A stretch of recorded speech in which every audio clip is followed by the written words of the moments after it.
Höfermann ist ein starker Partner für die Entsorgungswirtschaft mit seiner breiten Palette an Anhängern für Abrollcontainern.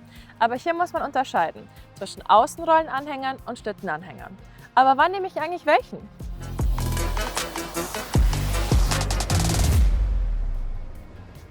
Nun, nicht selten ist der Mensch ein Gewohnheitstier, denn mit diesem oder jenem Anhänger hat ja schon mein Opa gearbeitet.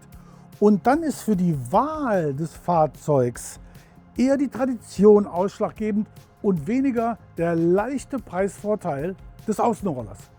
Aber es gibt natürlich auch ein paar technische Gründe.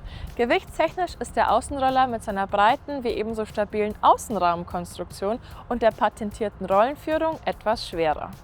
Und beim Schlittenanhänger wird dessen kompakter, Nomen est omen, Schlitten sauber auf den ohnehin vorhandenen Obergurten der Langträger geführt. Und auch das Übersetzen eines Containers auf den Anhänger ist erleichtert, weil die Rollen des Containers sauber im Schlitten geführt werden.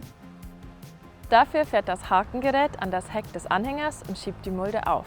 Von vorne würde aber hier die Zugdeichsel des Drehschemelanhängers im Weg sein.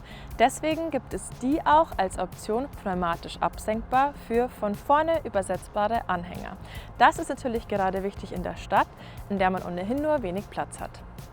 Beim Außenroller musst du schon konzentrierter darauf achten, dass die Rollen sauber auf der Laufbahn bleiben und dafür müssen sie auch immer zwingend frei drehen können.